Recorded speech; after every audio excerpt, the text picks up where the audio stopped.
Who here lost a job recently, huh? Come on, somebody, yeah, I know there's a couple. I know some of you are out here drinking because society deemed you unfit to contribute. I hear you. I've been fired a couple times before. This last time kind of hurt. I went into my manager's office and he closed the door behind me, so that way you knew that shit was serious. He sat me down and he's like, Blake, I got some bad news for you. We're gonna have to let you go.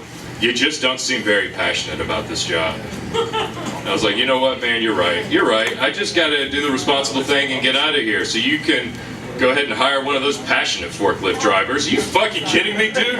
Listening to the words that are coming out of your mouth? That's who you're gonna replace me with? Some big jolly looking asshole riding around with a big dumb grin and a boner on a forklift? That is like definitely an OSHA violation, dude. That is not gonna stand. I knew that job wasn't gonna be for me. After he hired me. I had a phone interview that went really well before I got that job, and he was like, well, Blake, got some great news. You seem like the guy that we want, and this is going to be great that you're working for this company because we operate under a very simple philosophy. It's work hard, play hard. If you come here and you do the job properly, guess what, brother? You get to have as much fun as you want. All right, now the first thing you got to do is take this drug test. Now, wait just a goddamn minute. All right, hold on. I think maybe we got different ideas of what constitutes as much fun as I want. Have you considered as much fun as I want means smoking weed right before I come to this job interview? Has that ever crossed your mind? I got a good thing going here, man. Don't fuck it up. Don't fuck it up. You clearly like me for a reason. What's up, Savannah? Who likes buying weed, Savannah? Really? You like buying weed? That's what you're into? You're into running errands and committing crimes at the same time? Personally, that's my least favorite part. I just enjoy smoking it. I hate buying weed. I hate it. I hate buying weed so much, but I continue to do it until we find a better way. But we won't. You understand, if they legalize weed in Georgia, it's just going to turn into a shitty errand you don't want to run anymore. Have you ever been to the grocery store hungover? That's buying weed in the future. That's as good as it gets. I hate buying weed so much that when I was in college, I thought I had found a perfect loophole to get around it. I decided that I was going to sell weed. Now, here's what they do not tell you about selling weed, is that you still gotta buy weed. You gotta buy a lot of weed, man. I just smoke weed now and I can buy weed from my buddy. When I sold weed, guess what? You gotta go to the plug, and that's not your friend. That's a real criminal right there. That's who that is. That guy is not your friend. He is not looking out for your best interest, man. I remember because when I was selling weed, one of my guys actually went to prison. So I had to find another guy to get weed from. And my friend was like, hey man, I know this guy. He's got all the weed you want. All you gotta do is meet him in this abandoned jewelry store in Norcross. And I really needed the weed, so I did. I walked into that abandoned jewelry store and I met a really well-dressed, middle-aged Asian man. Already, this is a really weird drug deal. This is already very unusual. I'm from Atlanta. That's not usually who's selling the weed around there. But he was, and everything went really cool, man. Everything was fine. He gave me the weed. I gave him the money. I was on my way out the door, and he goes, hey, Blake, real quick, right before you get out of here, how would you like to buy this gun? And then he pulled out a Tech 9. And I kind of lost my shit. I kind of did. And here's the thing. I don't know a lot about guns, but I'm assuming it was a Tech 9 because he just immediately leaped into his sales pitch. He didn't even give me a second to interject.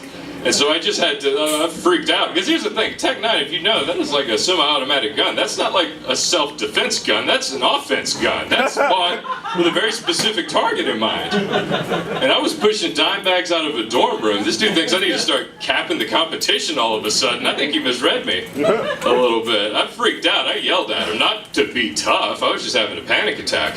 Like, no dude, I don't want the gun, you really need to put that shit away right now, all right? And I'll never forget his reaction. He just said, whoa dude, that's my bad, I just thought I'd ask. So, right, like as far as arms dealers goes, this guy's kind of a pussy, right? Like, I expected a much more intimidating figure being cut from my arms dealer. All right, this is professional. Oh man, so I do like to smoke weed. My favorite place to smoke weed is in my car. I do that shit even when I don't have to. I have a house. I choose to smoke in my car. You know why? Because I like to feel alive. and I need it. I need it. What do you guys do to get your adrenaline running? Some people like play sports or go skydiving.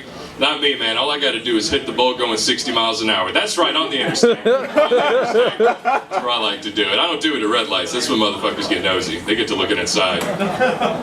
Get that shit going a good 60, 70 miles an hour on the interstate. That way if some nosy other commuter gets to look over, as soon as they see whatever it is they thought they saw, boom, you're gone. You're fucking out of there. Scooting and you're home free. Man, I'm not smoking in stationary cars anymore. I learned my lesson, man. It was the middle of the night and I was in a secluded parking deck and I was like, nobody's gonna catch me here. I decided I was gonna roll a joint and start smoking it. And as soon as I lit up, there's no one else in this parking deck and this van just pulls up right next to me and it freaks me out. And what is written on the side of the van but LabCorp mobile drug testing? So needless to say, I was a little paranoid. Now here's the thing, I was not on parole, nor did I have a job interview coming up. I just couldn't get over why the fuck they would make that lab mobile. Like, what's the purpose? Unless you're trying to sneak up on motherfuckers smoking weed in parking decks. I see through your shit. I got the fuck out of there. Oh man, thank you guys for coming out and supporting comedy. It's great. I don't know if y'all know comedy. It's hard to do, man. It's very time consuming and it can be challenging. You spend all your time doing it and there's a lot of effort. And you know what? Sometimes the reward is small, but you know, when you do it, you still feel like you accomplished something. All right, basically what I'm trying to say is that pistachios are the stand-up comedy of snacks. That's what I'm trying to say. That was the point. And my friends keep telling me, but I love them so much, man. But my friends keep telling me I should switch to like a more fulfilling, lucrative snack. But I don't. I stick to pistachios, man. I love them so much, just breaking them all day. I should be doing something more productive with my life, but I'm not. I'm just busting pistachio shells open all the time. I got blisters and cuts all over my fingers. And I tell the ladies I play a mean bass guitar, but that's a lie. That's not true at all. These are pistachio fingers, baby. That's all they're good for. And I know you think there's a really clever punchline coming here, but there's not. I just love pistachios, and I fucking carry that joke. I carry that joke. Through my love of pistachios. Don't let anyone tell you how to write your jokes. Don't let anyone. Oh man, I'm gonna get out of here on this. I've been trying to quit smoking recently. I haven't succeeded yet, so don't feel like I'm better than you. I mean, I might be, but I'm not gonna put it out there like that. I've been trying to quit smoking, but it's not for my health or some dumb shit like that. I'm just sick of people telling me I shouldn't do it, and it's like actually affecting me. I'll never forget when I was working, because Atlanta traffic is notoriously terrible. I was on my way to work on the interstate, just enjoying like the last cigarette of the day before I gotta go in to work. And traffic is like bumper to bumper. I got my windows down, and then out of nowhere, I hear this disjointed voice from outside the car yell, "Hey, you can't do that!" I was confused because I was a little high at the time. So my first reaction was to scan the interstate for a sign that said I couldn't do that. I don't know if you know, Georgia Department of Transportation does not put no smoking signs on the interstate. That's not how they work.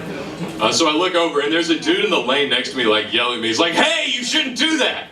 I was like, "What are you talking about? This is my car. I can do whatever I want." He goes, "No, you shouldn't do that because I just beat cancer."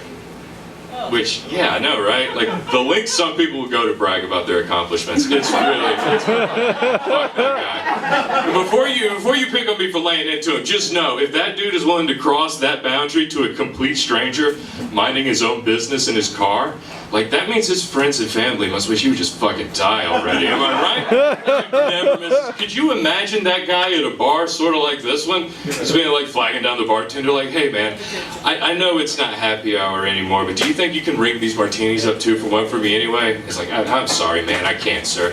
Cancer? Funny you bring that up. I don't know if you heard, but I beat cancer. I've never met you before, sir.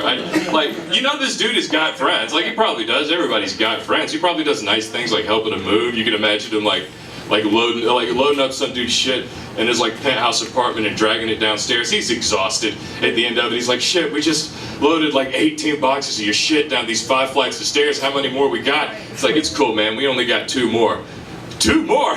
I had a malignant 2 more in my liver one time. I don't know if you heard, but I beat cancer." I think we can all agree that guy's a real piece of shit. Thank you so much, Savannah. This was so much fun. You guys enjoy yourselves.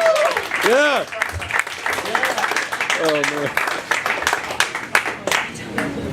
That was Blake Dill, everyone. Keep it going.